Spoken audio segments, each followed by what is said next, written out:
Hello, it's me again, and we're on a roll doing GRE words. I've forgotten what day it is in the series. I wasn't active for a couple of days, maybe a little bit more than that, but here I am back again. And hopefully next time I see you, I get a haircut. But anyways, moving on. So doing week three, day three, courtroom drama. Uh, just to give a recap for anyone who doesn't know, we're essentially doing this book. It's Barron's 1100 words you need to know, and yeah, we're just trying to go through the book, see the words and solve them, right?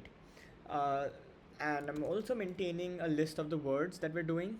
So this is what we did last in the last video: loath, reprimand, lackluster, caustic, rest is a good word. I don't think a lot of people know it. Yeah, dupe, jostle, and famous, I mean, these are all pretty common words in the English language. But anyways, yeah, so moving back to the task for today. So there was an ominous silence when the jittery defendant rose in court. Ominous is basically a scary or a threatening sort of a thing. That's how you can imagine it.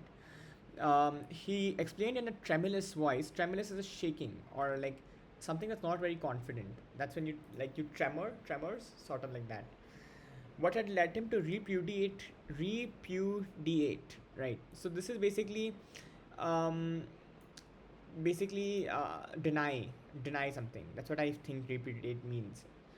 Yeah, reject or decline. Makes sense.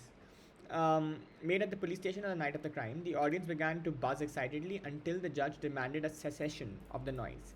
Cessation also is a way you can think about pronounce that word. Cessation. Anyways, you know what it means. Basically, a stop. The judge wanted the noise to stop. Although the district attorneys bristled with anger, basically, the district attorney was very angry, full of complete anger, rage. The defendant kept insisting his rights had been violated because he had not been told that he could see a lawyer before confessing.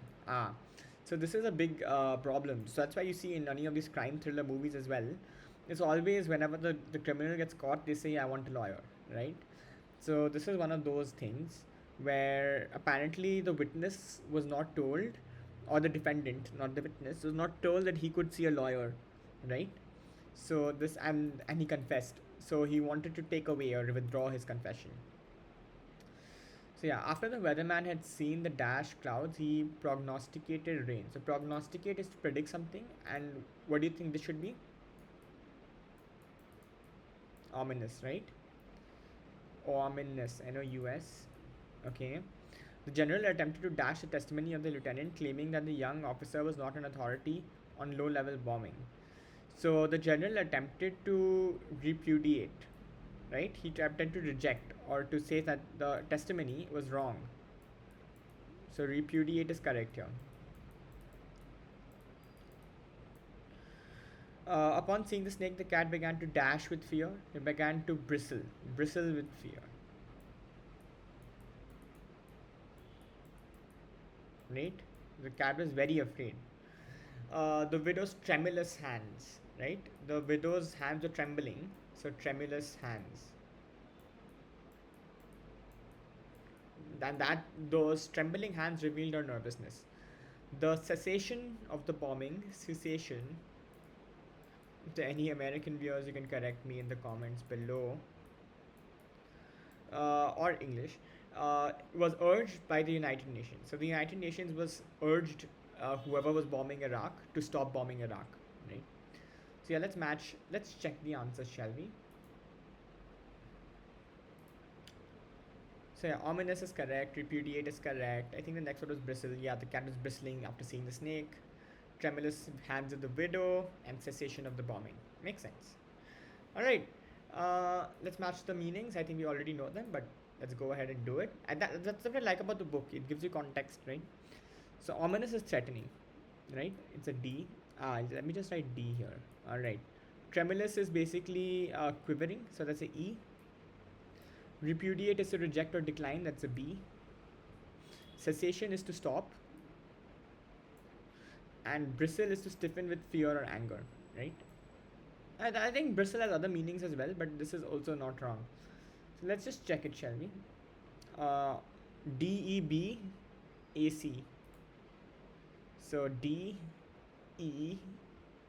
B, A, and C. So we're correct. That's great. Lastly, let's look at this the idiom. Sorry, what am I saying? Yeah, idiom. Skid, right? So disreputable skid row, a disreputable part of town inhabited by derelicts and people on the skid. So derelicts are people and people on the skid. This is basically a part of town that's not really good, and it's probably not safe.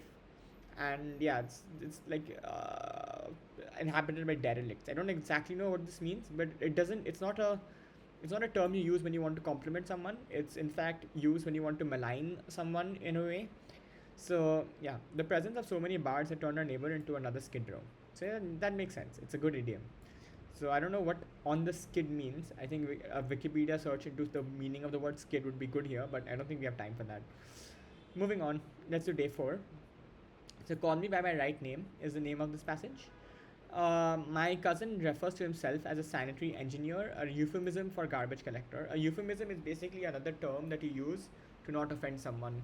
So yeah, there are any number of people who try to find more respectable or glamorous titles for the mundane jobs they hold. Mundane is basically basic or boring or not really important, right? It may seem incongruous to call an undertaker a condolence counselor. So incongruous, I don't exactly know what it means.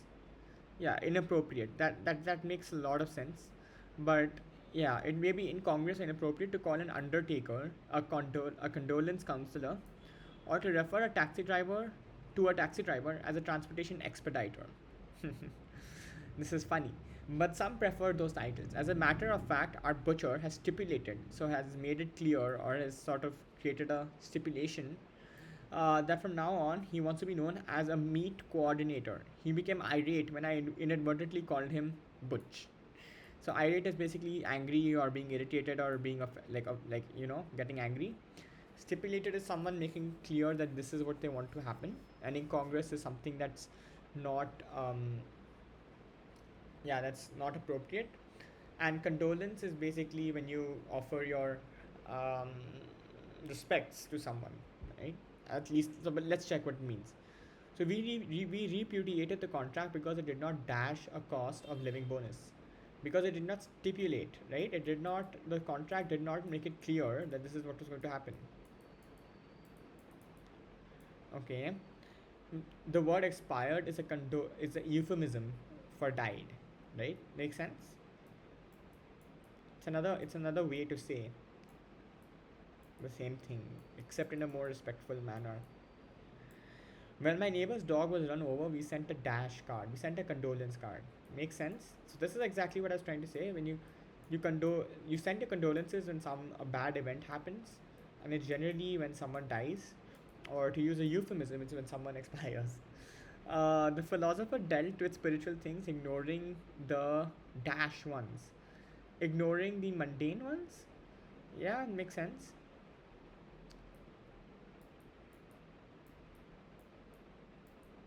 But this doesn't make a lot of sense to me. But anyways, the play was so dash that it seemed to be the work of several authors. The play was so incongruous. We could have used mundane here, but the latter part of the sentence should have been something like it was really boring or something. But the latter part of the sentence suggests that there were several authors, meaning there was less coordination among them, and therefore it was incongruous. So let's check these answers, shall we? I think it's good to check. It's not an easy day. Stipulate, euphemism is right. Euphemism is a thing for died. It's died and expired, right? Condolence. So you sent a condolence when the dog died. Mundane. Yeah, the Pope doesn't deal in mundane. Was it the Pope or the priest? Ah, the philosopher. Ah, okay. Now it makes sense. Alright, give me a moment. Sorry, a big fly just came in. It was like a dragonfly or something. Had to go and kill it. Anyways, yeah. So I think all of the answers are correct. The last one was incongruous, I believe. Yeah, it was. All right, beautiful. So let's finish off the last matching thing, and let's say bye for today. Okay. So euphemism is a less offensive term. B. Mundane is a worldly thing, I'd like to say. Let's check. Incongruous is basically inappropriate, I'd say. Condolence is pity. Ah, wow, that's a harsh way to put it. And stipulate is to specify a condition, right? So let's check this thing. BAD, so bad EC, bad EC. So BAD, bad, and then E and C. C for Calcutta. All right. So that brings us to the end of today. Barring the idiom, let's go ahead and do that as well. To go up in smoke, right, is to come up to no practical result. So kindling smokes but will not light a fire. Okay. So basically, like, suppose you spend like 6 months on a reinforcement learning project and you do 15 experiments and your algorithm doesn't perform well and you melt 3 GPUs. Your work has gone up in smoke, my friend. And yeah, that's a very practical thing that could happen to me, maybe. But yes, it's to that's what the idiom means, to go up in smoke. The mayor's plan to get the gubernatorial nomination, so basically the nomination to become the governor, went up in smoke when he couldn't end the costly strike. All right, so that's the end for today. When we come back tomorrow, maybe hopefully we'll do the review. And yeah, the review is irritating. We have to match definitions. We have to do a word search, and then we can go on to week 4. So today marks the end officially of, I don't know how many words. It's been a lot of words. 20 words a week, right? 4 into 5, and 3 weeks. We're at 60 words. So that's not bad. That's not bad. Anyways, all right. See you next time. Bye bye.